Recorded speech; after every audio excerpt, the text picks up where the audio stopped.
প্রিয় শিক্ষার্থীবৃন্দ, আশা করি তোমরা ভালোই আছো। এই করোনাকালীন সময়ও তোমরা যেখানে জীবন জীবিকা থেমে নেই, তোমরাও নিশ্চয় পড়ালেখায় রত আছো। তো আজকে তোমাদের জন্য যে টপিকটা, যে লেকচারটা রেডি করছি সেটা হলো বক্সারের যুদ্ধ, যেটা মাস্টার্স শেষ পর্বের জন্য। তো আজকের লেকচার বক্সারের যুদ্ধের কারণ এবং ঐতিহাসিক গুরুত্ব। পটভূমিতে আমরা বলতে পারি, বাংলা নবাবদের মধ্যে অন্যতম শ্রেষ্ঠ ছিলেন মীর কাসেম। 1760 খ্রিস্টাব্দে মীর জাফরের পদচ্যুতির পর ইংরেজদের সাথে সন্ধিসত্ত্বে আবদ্ধ হয়ে তিনি বাংলার মসনদে আরোহণ করেন। সুদক্ষ শাসক ও দূরদর্শী মীর কাসেম ক্ষমতা লাভ করেই কোম্পানির সাথে সমস্ত দেনা পাওনা মেটাবার উদ্দেশ্যে তার প্রাপ্য অর্থের বিনিময়ে বর্ধমান জেলা, মেদিনীপুর জেলা এবং পূর্ব বাংলার চট্টগ্রাম প্রদান করেন। এর ফলে তাদের হস্তক্ষেপ হতে অব্যাহতি পাওয়ার সম্ভাবনা ছিল, কিন্তু মুর্শিদাবাদে ওয়ারেন হেস্টিংস ব্রিটিশ রেসিডেন্স হিসেবে অবস্থান করত। কারণ ইংরেজ কোম্পানি এত দূরদর্শী ছিল, তারা সব সময় তাদের একজন আবাসিক কর্মকর্তা বা আবাসিক একজন প্রতিনিধি বা আবাসিক একজন নেতা সব সময় নবাবের কাছে রাখতেন, বা যে কোনো রাজধানীতে তারা রাখতেন। ওটাকে রেসিডেন্ট বলা হয়। শাসন ব্যবস্থার পুনর্গঠনের জন্য তিনি যে রাজস্ব ব্যবস্থা সংস্কার করেন এবং শূন্য কোষাগার পূর্ণ করবার জন্য অতিরিক্ত কর অথবা আবওয়াব ধার্য করেন। বাংলা বিহারের বিদ্রোহী জমিদারদের তিনি কঠোর হস্তে দমন করেন। এই বাংলা বিহারের বিদ্রোহী এই জমিদারগুলো তারা ইংরেজদের সাথে আঁতাত করত, পদলেহী ছিল। একসময় তারা সিরাজের বিরোধিতা করছিল। মীর কাসেম একনিষ্ঠ দেশপ্রেমিক ও দূরদৃষ্টি সম্পন্ন রাজনীতিক ছিলেন। তিনি সহজেই উপলব্ধি করতে পেরেছিলেন যে ইংরেজরা ক্ষমতা লিপ্সু, একদিন না একদিন তাদের সাথে সংঘাতে অবতীর্ণ হতে হবে। কারণ তিনি তার শ্বশুর মীর জাফরের মতো পুতুল নবাব ছিলেন না এবং অত আজ্ঞাবহ ছিলেন না। তিনি ছিলেন স্বাধীন চেতা, তিনি ছিলেন দেশপ্রেমিক। এই উদ্দেশ্যে তিনি বাস্তবায়নে তিনি বিহারের শাসনকর্তা রামনারায়ণকে ইংরেজ প্রীতি ও অসাধুতার জন্য পদচ্যুত করেন। রাজধানী মুর্শিদাবাদ হতে মুঙ্গেরে স্থানান্তরিত করেন। মুঙ্গের হলো দক্ষিণ বিহারের একটি স্থানের নাম। মুর্শিদাবাদ যেহেতু ষড়যন্ত্রের কুঠি, সেখানে ইংরেজ রেসিডেন্ট থাকে এবং সেখানে সিরাজের বিরোধিতা যারা করছে তার দরবারের অধিকাংশ সেখানে থাকে। এই কারণে এই ষড়যন্ত্রের কুঠি থেকে, ষড়যন্ত্রের বেড়াজাল থেকে তিনি মুক্ত হবার জন্য ইংরেজদের থেকে দূরে এবং ওই ষড়যন্ত্রকারীদের থেকে দূরে তিনি দক্ষিণ বিহারে মুঙ্গেরে তিনি রাজধানী স্থাপন করেন।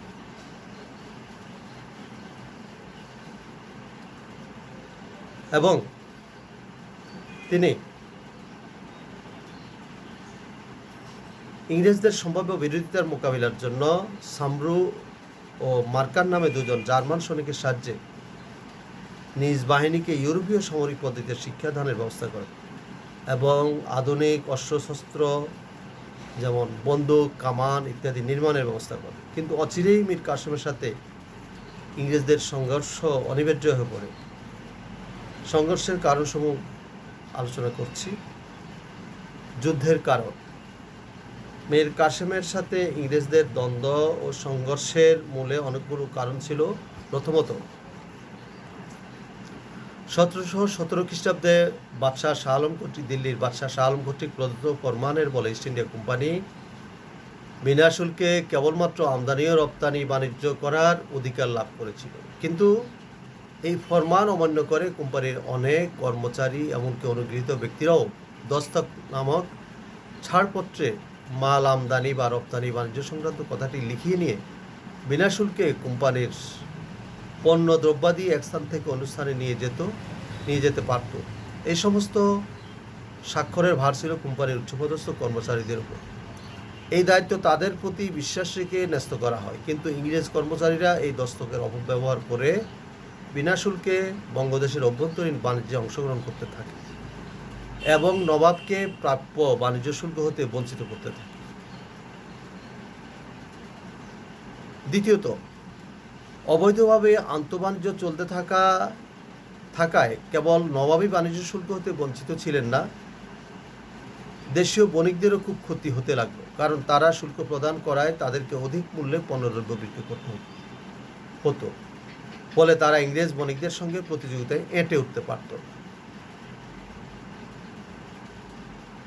অবাধ বাণিজ্যের প্রচলন। দেশীয় বণিকদের ক্ষতির প্রতিকারে অসমর্থ হয়ে নবাব মীর কাসেম ইংরেজ ও দেশীয় ব্যবসায়ী নির্বিশেষে সকল ব্যবসায়ীর উপর হতে বাণিজ্য শুল্ক উঠিয়ে দেন।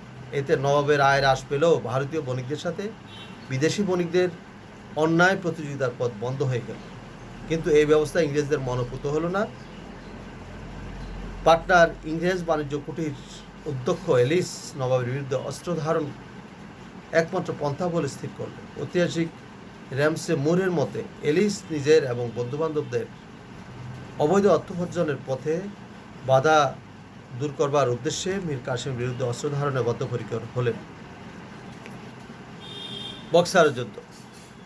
অধ্যক্ষ এলিস অকস্মাৎ পাটনা শহর আক্রমণ করলে নবাব ও ইংরেজদের বিরুদ্ধে অস্ত্র ধারণ করতে তিনি বাধ্য হলেন। তিনি পাটনা শহর হতে ইংরেজদের বিতাড়িত করে পাটনা পুনরুদ্ধার করলেন।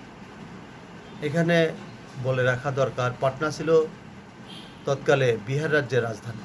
পাটনা আরও উত্তরে ছিল।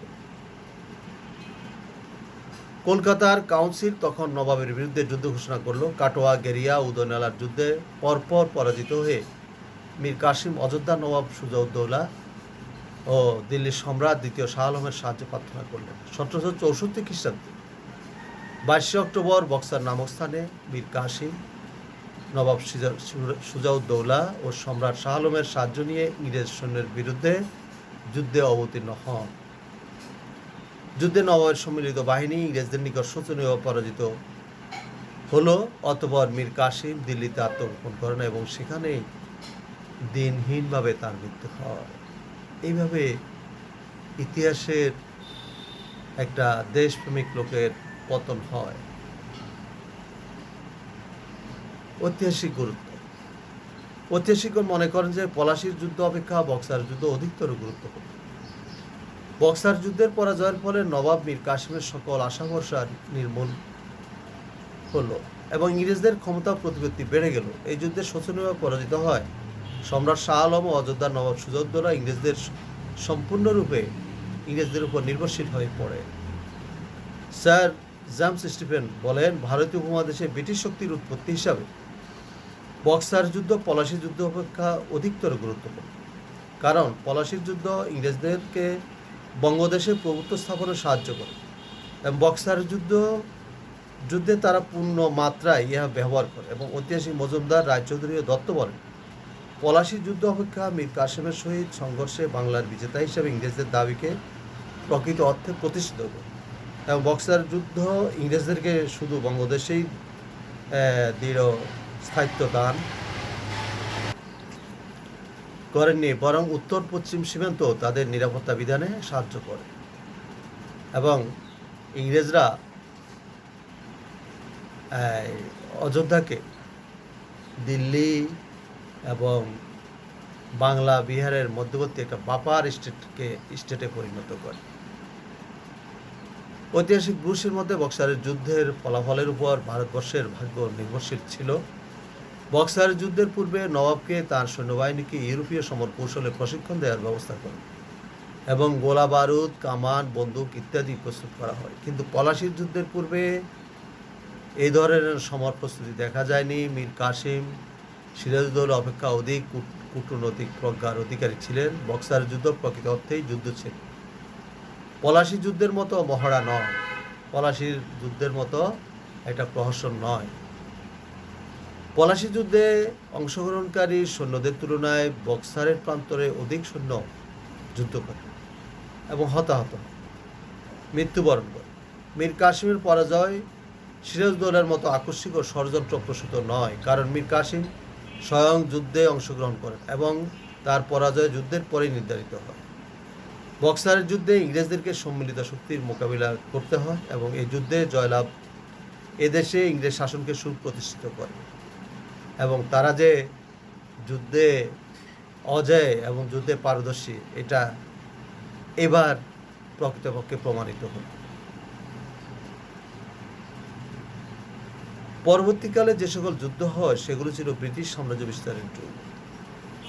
বিস্তারের যুদ্ধ। এভাবে ইংরেজরা আস্তে আস্তে পুরো ভারতবর্ষ বিভিন্ন অজুহাতে ছলচাতুরির মাধ্যমে ও সংঘর্ষের মাধ্যমে দখল করে নেয়।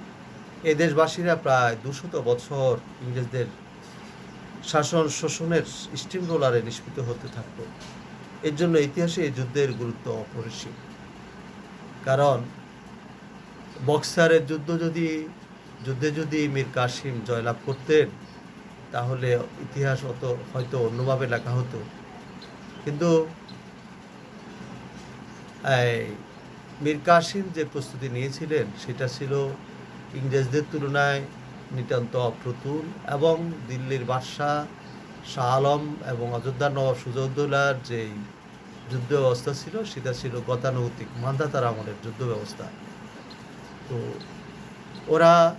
ইউরোপীয়রা রেনেসাঁসে উজ্জীবিত হয়ে তারা ভৌগোলিক আবিষ্কারের মাধ্যমে তারা বিভিন্ন দেশ জয় করে এবং নৌবাহিনীতে তারা বলিয়ান ছিল এবং তারা এই কামান, তারপরে বন্দুক, রাইফেল, আধুনিক অস্ত্র ব্যবহার করে এবং তারা যুদ্ধে পারদর্শী ছিল এবং নৌযুদ্ধে তারা পারদর্শী ছিল এবং স্থলযুদ্ধেও তারা সমান পারদর্শী ছিল। এই সকল কারণে এবং এই দেশীয় এজেন্টদের বিরোধিতার কারণে, এই দেশীয় আমলাদের বা দরবারের অমর্ত্যবর্গদের বিরোধিতার কারণে মীর জাফরের যেমন পতন হয়েছিল, মীর কাসিমের পতনও অবশেষে হয়েছিল। তো মীর কাসিমের পতন বাংলার ইতিহাসে আরেকটা উল্লেখযোগ্য ঘটনা। এরপরে ইংরেজরা আবার মীর জাফরকে তারা পুতুল নবাব হিসাবে বসায় এবং 1765 সালে 1 বছর পরে তারা দিল্লির বাদশাহ শাহ আলমকে মাত্র বার্ষিক 26 লক্ষ টাকা প্রদানের বিনিময়ে অযোধ্যা, বাংলা, বিহার, উড়িষ্যার দেওয়ানি লাভ করে, মানে দেওয়ানি অর্থ রাজস্ব আদায়ের অধিকার লাভ করে।